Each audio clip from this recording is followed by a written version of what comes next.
Welcome to week 7 of the Gambling Show. I'm Ted. I'm here with Yanni. How's it going, man? What's up, dude? And let's get into last week's recap. So I'll go first. Week 6 was not a good week for me. Losing a week on the record and in the money. I think I was down $250 last week. So if you tailed me, sorry. Sorry about that one. We'll start out with the Niners minus 9.5. Not only did the Niners not cover, but they lost outright to the Browns and PJ Walker. It was a tough one. I believe I wasn't concerned about the weather coming into it. I think I said it's definitely not raining. Because I looked at Google and it said there was a 20% chance of precipitation. Turns out it did rain a little bit, but the wind was a factor. The Niners lost their two best offensive weapons, Christian McCaffrey and Deebo Samuel. Yes, that is right. Their top two weapons. And Brock Purdy struggled. He finally looked human. That being said, the Niners were able to keep it close. They got a pair of picks on PJ Walker, and at the end of the game, with 2 minutes left to go, the kid Brock Purdy, who had just a terrible day, was tasked to bring the team all the way down the field, and he did. He orchestrated a potentially game-winning drive, and Jake Moody missed like a 42-yarder, and that was game for the Niners. It is what it is. I believe before I put this pick on the docket, Yanni was saying, I don't think they cover. I don't think they cover. This is a trap game. And I just brushed it off. And I was just dead wrong. I don't regret the pick. I think that when you see PJ Walker on your schedule, that seems like a good place to hammer. But I mean, I think this Browns team in the defense needs to be taken seriously. And I will be taking them seriously going forward. The Falcons money line, that was another L for me. And Yanni was on that one too. It was a consensus pick of ours. It was our first consensus pick that has not either won or pushed of the year.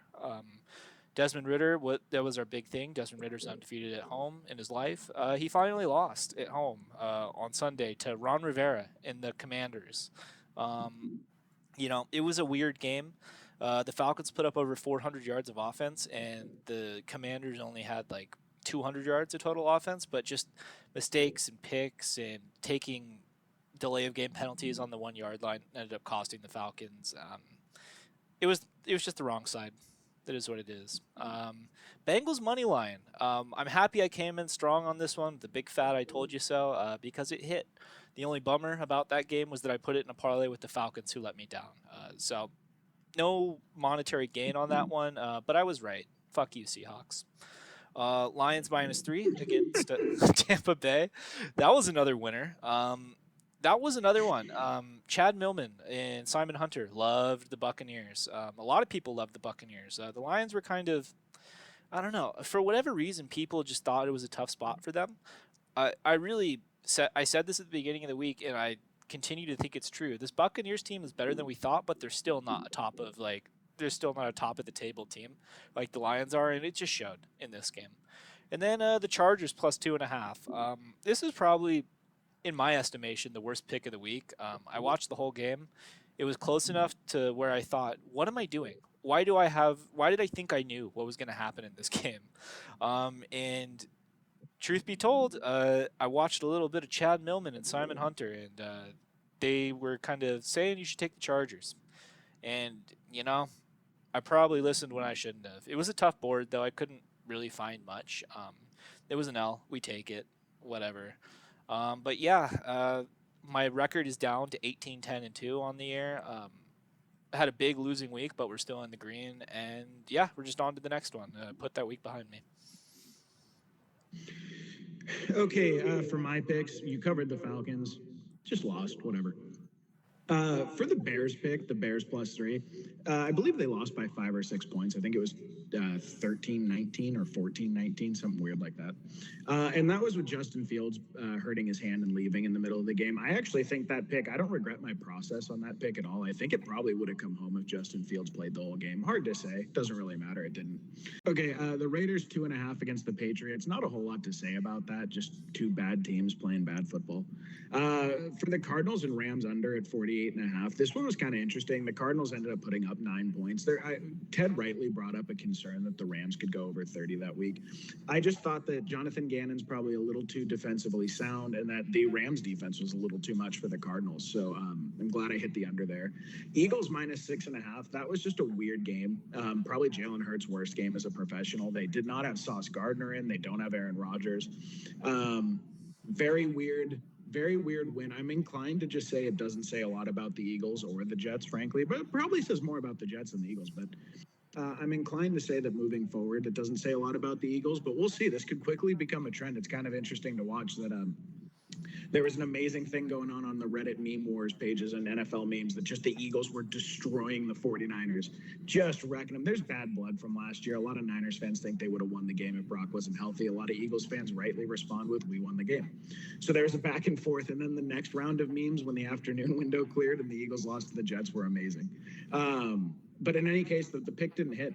So I have now 3 times this year hit 1 leg out of a 2-leg parlay or 2 legs out of a 3-leg parlay and dropped the last leg of them. So missing 3 parlays, I'm absolutely getting hammered. I slid into a losing record this week for the first time. I'm 13, 14, and 3 with negative $670 on my total this year. This is my first year picking games. I'm learning how to go against the spread. I'm learning how to navigate this stuff. And I'm trying to get what I really care about is good process. I have not had the best process the first few weeks here, but I am, straightening it out a little bit. I need to stop taking the big money parlays because it takes out 2 of my right picks and 1 wrong pick erases 2 right ones. I'm learning. I'm at negative $675 so far. Yeah, and there's like 11 weeks or 12 weeks left to turn it around. We got a lot of gambling left, so Yeah, it'll be plenty of time. But without further ado, let's reveal the Week 7 picks. I'll start. I got the Ravens -3. I got the Browns and Colts under 40.5. I got the Bills -8.5. I got the Chargers +5.5, and I got the Eagles -2.5. There are no parlays on my board. This is the first time in 7 weeks I don't have a parlay for you. And you know what? That's okay. I didn't feel so strongly about any game or any 2 to 3 games that I wanted to tie together. So I'm just taking a bunch of straight bets. The potential return on a $500 ticket is $953.10. And like I said before, we're sitting at 18, 10, and 2 and still in the green. So let's go. Looking to get back on track with the winning week here. Yeah, so I have Lions +3, the under on the Cardinals Seahawks at 44.5, Packers -1.5, Eagles -2.5, and Niners -7. Doing 2 different parlays, trying to cover that loss, man. It's $715 for those 2. Potential total return of $907 and a ticket cost of $300. Yeah, the 1 week I didn't have a parlay, Yanni just did too. So he did my parlay for me. Yep. All right, let's get into the games. And we'll start with the Lions going into Baltimore to play the Ravens. The Ravens are 3.5-point favorite, or 3-point favorites. The over/under is 43.5. 63% of the money is on the Lions, and 83% of the bets are on the Lions. So there's a 63-83 split there. So there's some big whale money coming in on the Ravens. And this is a head-to-head for us. Yanni is on the Lions here at the +3, and I'm on the Ravens here at -3. Ted, the gambling legend, is 3-0 in free Tendies head-to-head picks this year. So let's argue about it. I'm deferring to you, Yanni. Why do you like the Lions here? I don't think the Ravens have looked right all year, personally. I don't think they've really had a game where they're smashing it on all cylinders. And they've played some tough, the divisional matchups with like Cleveland, with Pittsburgh, very tough games. Lamar has just looked off to me. Their receiving core has not looked like it's gotten it together at this point in the year. Mark Andrews has looked off. Their running backs are decimated with injury. And I think it's getting there with the Lions, but I don't think we're there yet. The Lions need to be given the respect of being one of the 5 or 6 best teams in football right now.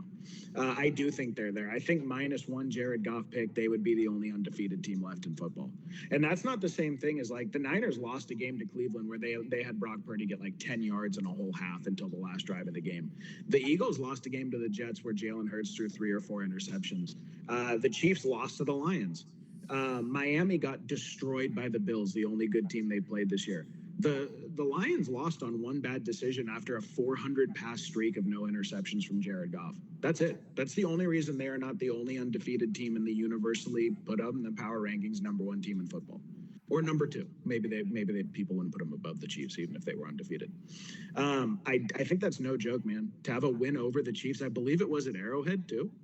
Um, they're a legitimate team. They're a legitimate team that's bullying people. They're not just beating up teams. I mean, they're not just beating teams. They're beating the shit out of them. Aiden Hutchinson is on fire. It's a legitimate team, man, and I totally understand why the whale money. It's smart, right? That the public is all in on the Lions right now, maybe getting too much. So I would guess like people in Michigan are betting like crazy just because they're so happy to see a legitimate team, and that's awesome. That's what the NFL is all about. And I think it's, I understand why it's smart to swim against, upstream, to cut against the grain in that sense, and that is what the Whales are doing here, and they probably feel like they're getting good value. Lamar Jackson, 3 points at home against the Lions. It's good. I'll take the other side of it. I think the Lions are a legitimate elite football team. Yeah, that's fair. This is definitely, to me, the best the Lions have looked since they started 5-0 with Jim Schwartz, who oddly enough destroyed us, the Niners, last week. Good Do coach. you remember that one where Jim Harbaugh went into Ford Yep. Field and like he did the hard handshake and Jim Schwartz got pissed off and like tried to fight him after Dude, the Jim game? Schwartz's face is killable. That stupid little smear. You know who he looks like is he looks exactly like that the guy who's always a villain in the movies. I hate his face. But yes, I do remember that. I remember him flipping out and whining Yeah. when walked away from him. Yeah. Well, I guess the point I'm trying to go for here is I'm not really discounting this Lions team. I think that probably the public is a little bit higher on them than what their talent is, but this is a good football team. There's no doubt about that. But for me, there's a couple things that go into this pick. First one being the weather. Last week we talked about Jared Goff and his record in away from wherever his home stadium is and in bad weather games. This game is going to be in Baltimore in hostile territory, and the weather report is oddly enough, according to Google, the exact same weather report that the Niners and Browns had last week. There's a 20% chance of rain. There's going to be 18-mile-an-hour winds. So I think that the whole Jared Goff and inclement weather narrative is going to be a little bit more live here. So I think that Lions, it's going to slow down the Lions' passing game a little bit. There's no David Montgomery in this game. Right now, it looks like Jahmyr Gibbs, he got into limited practice today, so it looks like he's trending towards playing. And Craig Reynolds was also limited in practice this week, but he's also trending towards playing. So the Lions have two kind of banged up running backs that they're going to be trotting out there. So, and this team they want to run the ball. For the Lions, the run sets up the pass for them. Jared Goff is much better in play action, where they have a legitimate running threat. That's why you've seen such a commitment to the run from Dan Campbell. He's a guy who always wants two great running backs. Like last year, it was Jamal Williams and DeAndre Swift. This year, it's Gibbs and Montgomery. That's what this team really wants to do. So I think having banged up guys and missing their number one running back in David Montgomery is going to affect the offensive performance here. Right now, the Lions are the number one team in the NFL against the run. And to me, like, that is concerning for the Ravens, but I don't think this Ravens team is good enough at traditionally running the ball with their running backs for that to matter. I see this being inclement weather, like dirty Lamar Jackson game where he's going to be under pressure and just like scrambling around and maybe breaking off a couple quarterback runs for big yardage here. The Ravens defense has also been playing well over, I think, what we expected. They were banged up earlier in the year, right around their loss to the Colts. They could be thrown on a lot. They've since gotten Marlon Humphrey back. They've since, I believe they're like the number 6 scoring defense in the league. So I think that the Lions offense is going to be stopped a little bit here. And to me, like the Ravens, you're right. They haven't looked right this entire year to me. They've like, it's really bizarre. It seems like they'll be ahead in games or comfortably winning, and then they'll just keep like trying to, or not trying to, but like they'll keep letting the other team back in the game. Like last week against the Titans, like they were comfortably ahead in that game, and then after Kyle Hamilton got a bullshit like defenseless receiver call and got kicked out of the game, like the momentum totally turned. So to me, I look at the home field advantage. I look at the overall health of key positions, and I think this is a good buy low spot for the Ravens. 3 is a decent number, so even if they win by a field goal, right? Like you're still getting a push. And I think that these public dogs, there's something to it, especially at a number like 3, right, where you're getting 83% of tickets coming in on the Lions, where we haven't seen that much line movement. So if you get a bunch of tickets coming in on one side and the line's not moving, it makes me think that Vegas is happy to take tickets on the Lions in this one. So Yeah. I don't love the pick. It's not in a parlay or anything, but I think that it's one of my 5 best ones. So we'll see. I feel good about being 3-0 in these head-to-heads, but this could be the one that I lose. I really think that if the Lions win this game, like we have to start considering them like top 2 team, I think, in the NFC, maybe, or 3, depending on where you're at with the Eagles. Well, to me, they would just replace the Cowboys as the last one of the big 3 in the NFC. I think they're I already think on top of the point, Cowboys. yeah, I was going to say at this point they probably already are, but I'm talking about in terms of public sentiment. Also worth noting, they've done better at away than at home offensively so far this year. Kind of interesting. Yeah. All right, next we got the Browns going into Indy to play the Colts. I got the under on this game. The total is Yeah. at 40.5 points. 70% of the money is on the under, and 41% of bets are on the under. So a huge 70-41 split, which means there's giant, massive whale money coming in on the under with me. So it's good to be riding with the sharps. Tug is a game time decision. He has micro tears right now on his rotator cuff of his throwing shoulder. He just got his first full practice in today, and Kevin Stefanski was talking to the media and said he looked good, but he wants to see how Deshaun feels with that workload. This is when you have micro tears in your rotator cuff. This is something that does not just heal over time. It's an injury that requires surgery, and Watson will be managing pain all year if he is playing. So I'm looking for that because, quite frankly, Tug hasn't had it this year, anyways. So now we're getting an injured and fighting through pain. Deshaun Watson, it makes me a little bit lower on the Browns as a whole and their offense in this one. Gardner Minshew is in for the Colts. We just got the news this week that Anthony Richardson is done for the year. He has to get a surgery on his shoulder, too. Another huge bummer. He was looking like such a promising rookie. It's such a bummer to see him out for the year. You want to see in the NFL. I want to see the stars play, and I want to see these promising young rookies show what they got. But even though I like Gardner Minshew, like me and Yanni have both like time and time again like just praised Gardner Minshew, but he's still a downgrade from Anthony Richardson to me. Yep.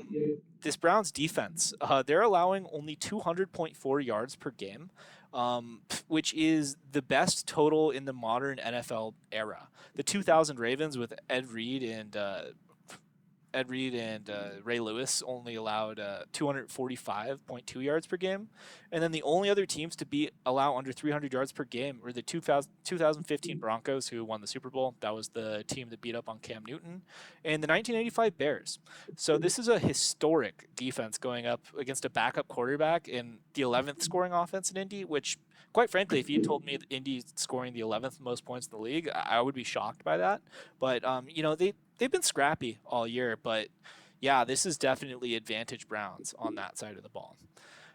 And finally, Cleveland's only scoring 19 points per game this year, and they're either starting an injured Tug or PJ Walker. So, I mean, all signs point to them probably going right at their 19 point per game average, or maybe a little bit under.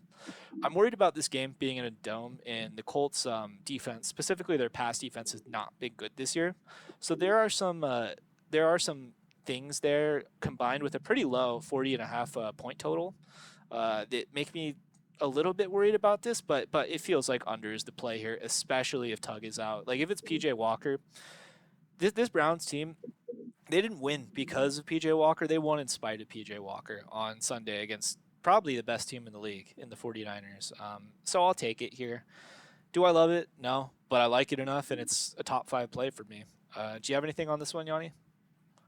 No, I mean, kind of interesting. In my left shoulder, I actually have micro tears of the rotator cuff and a torn labrum. So I know exactly what Deshaun's going through. You have this weird clicking in your shoulder, and when you exert it in any way, you get like fatigued and it hangs.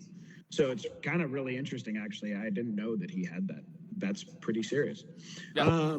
No, just more of a general comment. I'm just curious what you think. There was a thing I saw this week from Peter King about you had a perfectly comparable, and I think who's the coach, the old coach, Dave Wasserman, the guy who Colin talks to every night, Dave Wanstaff from the 90s with the big mustache. He was the Chicago coach.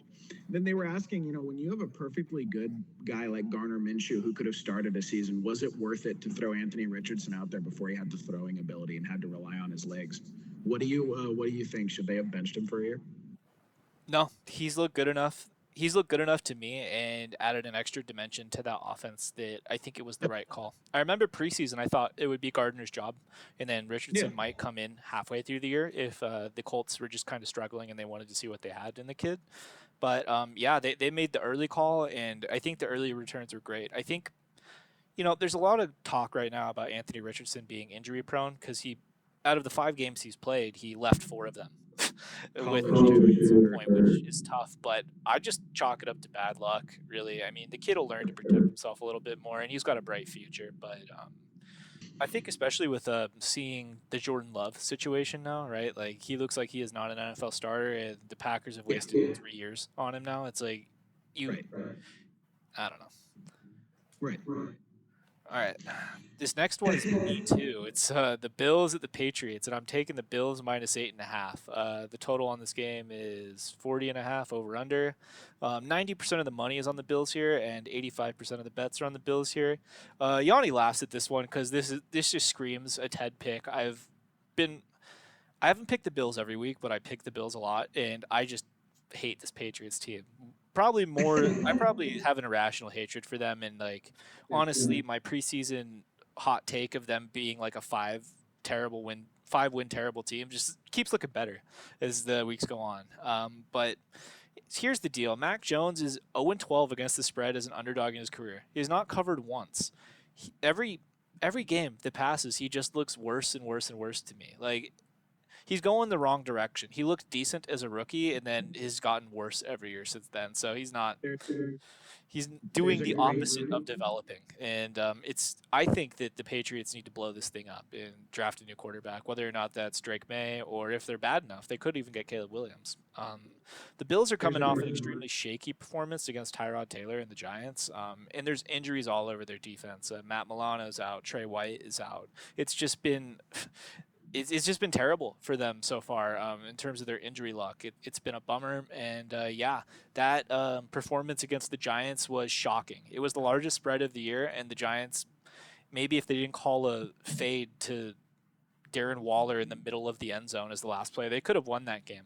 So I feel like I'm getting the Bills probably at like their lowest possible point right now, and I'm getting them against a terrible side, in my opinion. So to me, this is a bet strictly against the Patriots and their crippled defense without Christian Gonzalez and Matt Judon.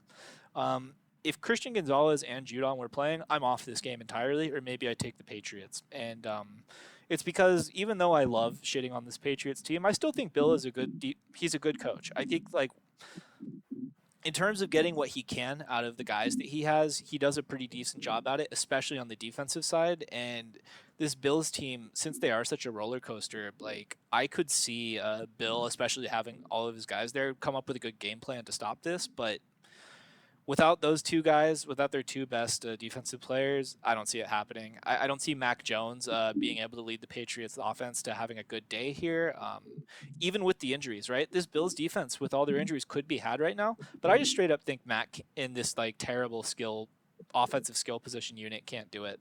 So, I mean, I have faith in the Bills offense here to get it done. Like, this is what they are. They are just a roller coaster of a team. They'll blow out the Raiders by 35 points, then play the Giants to a field goal. This is just part of the deal with them, and I'm thinking that this is a game where they put the pedal to the metal and just dog walk the Patriots here, especially in a divisional matchup. But yeah, that's pretty much what I had on this one. It's just teams going entirely opposite directions. This Patriots team looks done. This Bills team, they're trying to stay in the division race. So yeah. That's what I got. You got anything on this one, Yanni? No, I think the Patriots are sitting at 6 or 7 for best odds to win the first overall pick. And then just a Ron White quote that totally applies to Mac Jones is there's a whole lot of quit in that boy. And I think Mac Jones is like 88% quit at this point in his career. So Yeah. yeah, good. Good call betting against him. I'm Yelling playing at against a teammates. team. Yeah, I'm playing against a team in fantasy that's starting Malik Cunningham this week. How? It's the 14-team Superflex. He only had one quarterback, who's Joe Burrow, who's on bye, and there's not a single other quarterback that you could start. So he picked up Malik Cunningham and put him in the game as his starter because I think he thinks that Mac will just get benched. I'd have thrown Taysom Hill in there if I were him, but fair enough. Good luck to you. Or Brian Hoyer. I don't know. Right. Well, I gotta. That's the league I have the claim in for Josh Dobbs right now. So I'm not letting him get another quarterback. Okay, Cardinals and Seahawks under. This one's really just a trend-based pick. I mean, both of these offenses have looked good in stretches this year, so I'm taking the under at 44.5. 48% of the money and 50% of the bets are on the under. Geno Smith has been trending downward as someone who actually, I drafted DK Metcalf in the early fourth round. I drafted him over guys like Ken Walker, Keenan Allen. It was really a pretty bad pick, look retrospectively. I did so thinking that this offense was going to take a step forward this year. I actually was happy with the discount I got on DK at that rate. They really haven't. It looks like they're trending downward. Geno's regressing back toward kind of what everyone thought he was. They've only put up 13 points a game against the Rams and the Bengals. The Cardinals are without James Conner, who, while he's not the most amazing running back in the world, he is an engine that drives their offense. They're obviously without Kyler. DeAndre Hopkins leaving this year didn't have quite the impact you thought, but it's certainly noticeable. I mean, they don't have like a robustly talented wide receiver group. Marquise Brown's been pretty good. But yeah, so they have been 29 points the last 2 weeks combined for this Arizona Cardinals team without James Conner. And both of these teams are under 30 points their last 2 weeks combined. I believe the Seahawks lost 10-17 last week against the Bengals, and the Bengals are far from an elite defense. Yeah, Dobbs has been regressing to the mean as well. Unfortunately, I picked him up a few weeks ago thinking he would be a viable fantasy backup quarterback. He really hasn't even been that. The Seahawks defense has only let up 20 points the last 2 weeks, and even though that was against the Giants for one of those weeks where they let up 3, they had that amazing defensive showing. 17 points against the Bengals after they had been on fire the week before, and it did look like Joe Burrow's healthier. That is a legitimate showing to me. I think if you throw Witherspoon on Marquise Brown, no James Conner, it's going to be really hard for the Cardinals to move the ball, and I think the Seahawks will be happy to ground and pound the game out. So I'm taking the under. I hit the Cardinals under last week. I feel pretty good about it again this week. Yeah. I mean, Geno Smith regressing. Who could have seen that one coming, right? Yeah, you were all over for months. You were all over it. You're saying it cannot be an elite team that's run by Geno Smith. I was screaming it from the mountaintops, and nobody wanted to listen. I think he was the fantasy quarterback 9 or 10 last year, and he was like a pretty popular pick in the 7th to 9th round this year in a lot of drafts. So I believe in the preseason rankings, we cumulatively ranked him at 12. Oddly enough, shout out to the 12s. You stole your thing from Texas A&M. Yeah, unoriginal fucking goobers. All right. Garbage people who throw popcorn on a player with a blown out knee. Okay, Packers at Broncos. I am taking, reluctantly so, I have not done well in games where I've bet for or against the Packers this year, but I'm going back to the well one more time. Packers -1.5 at the Broncos. Only 44% of the money is on the Packers, only 40% of the bets. Sean Payton is a very productive home underdog. It is at home. It is at elevation. A lot of factors going for the Broncos, but I think that Ted's note, it's a disgusting game. I would not watch otherwise. That is true. It's going to be horrific football. But here are my arguments in favor of the Packers. To me, it very clearly looks like the Broncos are punting on their season. There was a report this morning. The only player they're not willing to trade is Patrick Surtain. The rest of the roster has a price tag on it. So that is just saying we're out, we're done, we're playing for the first overall pick. Sean Payton's already made his comments last I don't know if it was this offseason or last year. It was probably last year before he got hired. Comments about Caleb Williams is the kind of player you tank a franchise for. He's that important to get on your team. Connecting a few dots, it feels like the Broncos are out on this season. They have a historically bad defense. And even though they're both kind of lower end teams, I did not call the Packers a terrible team, Adrian. That's Ted. But the Packers are a trending down team. So that being the case, I think the Packers are at least 2 points less. Oh my God, Ted's killing me with this slide. Yeah, I think the Packers are at least 2 points less terrible than the Broncos. I think the Packers do have premium talent on defense. They do. They've accrued enough of it. They have premium players on offense. They have guys that are successful enough. Jordan Love had his worst game as a pro last week. I would expect him to rebound. This Broncos defense, even though they actually had a tremendous showing, I thought, against Mahomes. I thought they looked great in that game. I think that was getting up for a divisional opponent and not wanting to get embarrassed on national television. I don't see that being the trend line moving forward. So give me the Packers.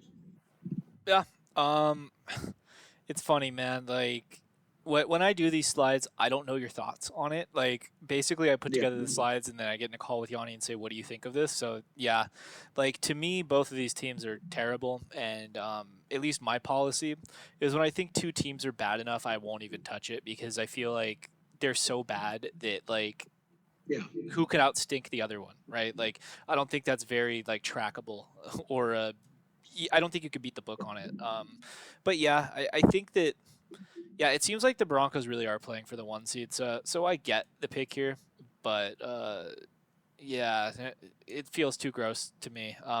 This is my number one. This is my 1 point confidence game in my pick'em this week. I do it every week. The one game that just happens to be on the schedule with like the worst terrible teams, I always just give it one, and I say I don't care. I won't watch this one, but I'll be rooting for you here. Go Packers, I guess. You should not watch this game. It'll be brutal. I will be watching this one though. The Chargers are going into Arrowhead to play the Chiefs, and I'm taking the Chargers plus 5.5. The over/under on this one is 47.5 points, and the Chargers burned me last week, but I'm going back to the well. I'm going back. I want them again. 64% of the money is on the Chargers here, and 58% of the bets are on the Chargers here. So oddly enough, this is a public dog. This is a dog that the public likes. The Chargers have a 4-1 record against the Chiefs against the spread since Herbert has become the starter, and the Chiefs are 29-34 against the spread in their last 63 games. So what that means and what kind of at least the history shows is that the Chargers play this team close. It's a divisional matchup, and I don't perceive there to be too much of a huge gap in roster talent.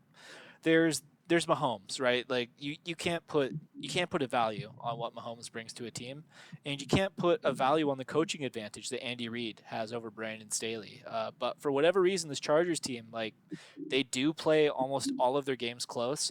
Brandon Staley, he makes his living as a terrible coach in close game situations. He makes decisions that cost the Chargers the game by like a field goal. He makes bad decisions in one-score games, which means the Chargers are always in the game. So this is a bet. This is a trend bet. I don't love trend bets traditionally. I think that like when people only bet trends and they say, "Oh, well, the Steelers and Mike Tomlin, this is a great spot for them." Like a lot of times, I think that's lazy analysis. But I mean, when you look at it, right, it's like if there's a trend like checkbox, it's got all of them. It's a divisional underdog getting more than 3 points. It's traditionally close matchups between the two teams, and what I perceive to not be a huge gap in roster talent. So I'm going to do a trend bet this time. I'm kind of stepping out of my comfort zone here. I'm stepping in with like the spiky haired, like gambling content guys that I love to make fun of and call idiots. I'm riding with them this time. I think that, you only get better by learning, right? So I'm going to try and take a page out of the old professional handicappers book here and just ride with a team I think is worse. It's not easy betting on Brandon Staley against Andy Reid and Patrick Mahomes. It's not. It really isn't. But history has shown this is a spot where you take the Chargers and the points. This may end up making me look terrible. Like everything in my being does not want to take the Chargers here. It's just it feels bad doing it. But the trends are there. Let's do it. I'm getting back on the horse. I don't know. Like it's a tough board. The boards are getting harder, and sometimes you just got to make picks you don't love. What do you think about this one, Yanni? Like, what do you think about riding with Brandon Staley again? Kind of a hot take. I would have taken the Chargers money line. I think they win. I think they win outright. Yep, at the Chiefs, I do.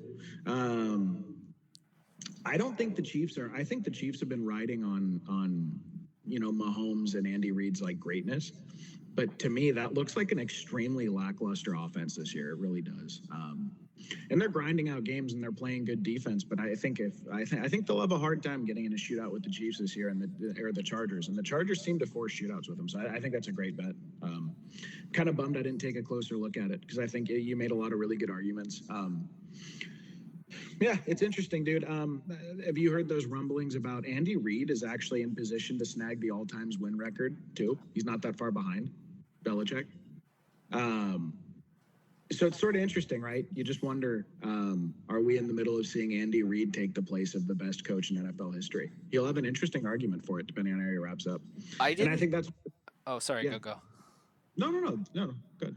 I was just gonna say I didn't realize it was that close, and man, like yeah, based on the current directions of their teams and just like the landscape of things, I wouldn't be shocked to see Andy Reid take the overall wins from Bill No. Belichick, and I think they're chasing Don Shula. I would Yeah. never, even if Andy gets it, even if Andy has the most wins of all time for a head coach, I still don't think he's a better coach than Bill Belichick, like as a resume. But yeah, that he is an all timer. It's crazy how much that move to the Chiefs really like built his legacy. You know, like Yep. yeah. Yeah. Well, just so what's noteworthy about the game to me is just how long do you keep relying on really three people's being incredible, being generational talents, and that's Andy Reid, Mahomes, and Kelsey. They are incredible. They are generational, but the team doesn't have a lot more than that. It's really actually fascinating to me they've managed to scrape together the success they have so far this year. So I think it's a great bet. I think it's a great pick. Makes me feel a little bit better about it because I don't love it. Dude, I've been seeing them like they're at the top of most people's power rankings right now. And I don't um, it's not even being an unobjective fan. Like I'm a Niners fan, obviously, right? So, but I don't know if they've done enough this year to warrant the universal number one. There are very few power rankings without them at one. So it's interesting. We'll see if there's any cracks in the armor this week. Okay, and one of our consensus picks, I believe we've won one, pushed one, and lost one this year. So it'll be interesting to see which direction this one goes. And that's the Eagles minus 2.5 against the Dolphins. Only 34% of the money and 32% of the bets are on the Eagles. That's amazing. I don't look at that data. Ted compiles these things for the slides. I feel I'm too influenced. If I see a bunch of money on one side of the thing, I get really weird. And then I'm also a conspiracy theorist. So if I see all the money on one side, I start to get squirrely about Vegas wants that team to lose, and then it's just weird. But anyway, that's amazing to me that only 34% of the money's on the Eagles, actually. The Dolphins are an exciting team with an elite offense that the public loves. That probably explains a lot of it. They will constantly be bet on by Timmys until proven otherwise. Shout out to Alpha Investments. Game Rudy. pieces. Game pieces. The Eagles are coming off a horrible loss against the Jets. Jalen Hurts' worst game as a professional, 3 interceptions. And they haven't looked right all year. It looks like losing those two coordinators was actually a legitimate blow to their team. Those two guys both seem like they're maybe not legitimate NFL head coaches, but certainly competent. I think Steichen certainly is. Gannon, maybe it remains to be seen, but they both look more than competent. I think the team's been reflecting that. Not a good weather game, 50 degrees, 18-mile-an-hour winds. So the Dolphins play in Malibu beach weather. That's what they're used to, and that's a lot easier to hum that ball down the field, man. Ball gets rock hard and cold, get big winds going. It will impact Tua and Tyreek's game. An extremely hostile environment. Philadelphia fans are farm animals, absolute cretins.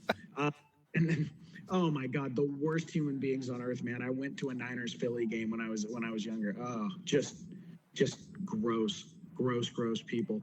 I hate all of you. So man, anyway, the Dolphins defense has struggled all year. Yeah, dude, the whole offseason of trash talk back and forth. They might be my least favorite fan base in professional sports. So the Dolphins defense has struggled all year. It's a far cry from what the Eagles saw last week. So sorry, I'm talking a lot, but I have a lot to say about this game because it's interesting, right? The last weird point, and it actually pertains to the meme on our thumbnail the last time. We had Neo offering the blue pill and the red pill, and the red pill was Sirianni and the blue pill was Mike McDaniel, and it's sort of an interesting. I didn't mean to get a meme that went that deep, but it was sort of interesting when you look at it, right? In a lot of ways, the Dolphins are a construct like the blue pill represented, being lost in illusion and things that aren't real. The Dolphins do not have a good O-line. They do not have a good defense. They are getting by with 3 extremely fast players in a really unique scheme. And Tua, who is uniquely able to feed the ball to those guys. Mike McDaniel's a brilliant play caller. He's brilliantly leveraging the rules of the new NFL. He took kind of Kyle Shanahan's scheme and I think made it even a little more creative, a little wackier, and added elite weapons everywhere. To me, it's fantastic. It's fun. They'll win a lot of games in the regular season, but that is not what championship football is. That is the blue pill. That is the construct, the happy dream that you're in the Matrix. The red pill is what reality actually is, and that's what the Eagles are. The Eagles are a team with a fantastic O-line, a savage O-line, a savage D-line, punch you in the mouth football. They're rushing DeAndre Swift 30 times in games where they have to. Jalen Hurts will get in there with like 1,500 pounds of dudes, and they will crush a yard or two if they need it. At every level of that team are psychos, legitimate psychos that wake up, get out of bed, and they want to hurt someone. I think there's a good amount of them that play football to lay a hat on somebody. They don't care about the money. They don't care about anything else. That D-line is one of the best D-lines I've ever seen. So to me, this is where a dream meets reality, the rubber meets the road, whatever you want to call it. I think that this is a mismatch for the Dolphins going on the road. I think they're going to get their teeth kicked in by the Eagles. I think they've been bullying weaker teams this year. The one time they played a legitimate team in the Bills, they got destroyed, and I would expect to see them lose again here. Yeah, well, I'm with you, right? This is a consensus pick, so I'm definitely on the same side as you. A couple of notes about this game. Lane Johnson, the Eagles' left tackle, is trending towards not playing, so they're going to be missing one of their big maulers up front. That being said, this Dolphins defense has not been good all year. They've been giving up a ton of points. Whether or not that's because they're just involved in shootouts and teams have to throw on them all the time, or they're just not a very good defense. I'm leaning towards number 2. I don't think this defense is very good, and this is an excellent Philly rushing attack who's finally featuring DeAndre Swift, which they should be doing. So, yeah, to me, this profiles like a game where the Eagles can just bully the Dolphins up front, run all over them, and then set up their long chunk plays with play action and A.J. Brown and stuff. And I think that this weather is going to be the kicker here. The big thing that the Dolphins do is put Tyreek in motion, break him free, and then get him in a mismatch with the secondary. And this Eagles secondary, they're banged up right now. They absolutely can be taken advantage of. But with 18-mile-an-hour winds, I could see that absolutely altering a Tua throw or two, where maybe he's overthrowing Tyreek on the 60-yard bomb, or maybe he's throwing into the wind, it gets underthrown, and then a defender can cut under him and take under Tyreek and take a pick or something. So, yeah, I just think that in Lincoln Financial, in the link, it's a tough place to go play. It's a tough spot for the Dolphins. They seem to be like Nick Wright has said this, and I think it's bullshit. But I mean, it is there. It seems like whoever the hot team is every week has been humbled so far. It was the Chiefs week one. It was, I forgot who it was, but it was the Niners last week for sure, and the Eagles. This Dolphins team, I just think they're a little overvalued by the public. If this game was in Miami, I'd probably take the Dolphins here. If it's in Miami with like perfect weather, I would probably think about taking the Dolphins here. But yeah, I think the Eagles is the right side here, and we'll see. The public doesn't agree with us, that's for sure. But this is our consensus. So smart gamblers out there, take the Eagles, man. Yeah, it just depends if you think the real NFL can be run like a sixth grader calling Madden plays. What you did in Madden is you just took your ex receiver and you sent him on a streak every time, and just kept throwing it 16 times again. That's not what real football is. That runs out at a point. Okay, Niners at Vikings. I have the Niners -7 here. Kind of tough, right? You're taking a big road favorite, and they did. I mean, it's still up in the air whether or not Debo's playing, whether or not CMC's playing. 79% of the money and 79% of the bets are on the Niners. Niners are coming off probably their worst performance. If you scratch out the Eagles game because Brock got hurt, it's really hard to say. This was probably the worst Niners performance since they were blown out by the Chiefs like 15 weeks ago. So, or 15 regular season weeks ago, like 20 NFL weeks ago, mid-season last year. So they're coming off a bad injury, but I don't think the injuries. So to my mind, this should be like a 10.5 to 11.5 point spread. And I don't think either Debo, CMC, or both. I do think Debo goes. I think CMC doesn't. I don't think they're worth 4 to 5 points against the spread. Jordan Mason's coming out party. Jordan Mason's an animal, dude. This guy averaged over 6 yards per carry his rookie season. I believe he's at 5.6 or 5.7 this year. He actually has a higher yard per carry average than CMC this season. Now, it's a lot different toting the bulk of the carries versus coming in situational football and when the team's already beat up and tired and then you hammer one in. So I'm not saying it's a one-to-one replace. It's clearly not. CMC's a Hall of Famer. But I think Jordan Mason's going to do some work against this team. I think a lot of people are going to be surprised that the Niners had a guy like that just buried on their depth chart. So I'm not terribly worried about the injuries. I don't see the Vikings being able to get their offense going. They're in a really bad spot without JJ. They're missing Dalvin probably at some point, although Dalvin kind of looks like a shot fighter. So at that point, you're relying on Addison and Osborne to attack through the air with Charvarius Ward and DeAndre Lenore. I mean, that's a tall order, man. That's a very tall order. Kirk Cousins traditionally does not perform in primetime games. This is a primetime game, and frankly, the Niners are livid. I mean, can you imagine? They lost what would have been a 16-game regular season streak on a rookie shanking a 40-yard kick. I would imagine you're going to see the absolute best of this team. Nick Bosa has been making comments this week about, I really forgot what the tenor and what the feeling is around a team after a loss is. It's been so long since we've lost one, but it's been a brutal week of practice. I think they take it very seriously that they should have had that win. I think they understand that they're competing for home field advantage throughout the playoffs now with two teams squarely in the mix with the Lions and the Eagles. All of these teams cannot afford to drop even games like this, so I think they'll approach it like a playoff game. Also worth noting, Kittle loves cameras, man. Kittle's thing is prime time. I would expect a big Kittle game this week. Yeah, I'm right there with you. I didn't pick this game because I haven't won a single Niners bet this year. And I believe every time you've been on the Niners, they've won and covered. So I'm happy to not be on this one, and you can be on this one, and I'll just be kicking my legs up on this one. Yep. I don't see. I would be shocked if the Vikings can even keep it close. I'll just say that. I mean, I'd be willing to say that the Niners are in real trouble if they come close to losing this game, and I mean come close. If it is less than a 10-point game, I would be pretty startled. So, all right. We'll see. All right. Well, that's going to do it for us. If you made it through the whole video, thank you. Please like, subscribe, hit the bell. Let us know in the comments if you're placing any bets this week and if you're tailing us on anything. I'm really interested to know because we both live in California. Like, thanks a lot, California voters. We can't have sports books. So my gambling is pretty much condensed to whenever I'm going to drive to visit Arizona. But yeah, I'm really interested to know like who watches these videos and who listens to us and makes the picks that we do. And have we made you any money or not? Or have you like followed at the wrong time and then we lost you money and you think we're bums? So let us know in the comments. Here's what I want to know. I want to know if you've been to an Eagles game and what did you think of those people? Give me your at the Eagles game experiences. Love to hear them. Yeah, answer both or one of those questions, whatever you guys want to do. And we will catch you next week for the front office episode. Later.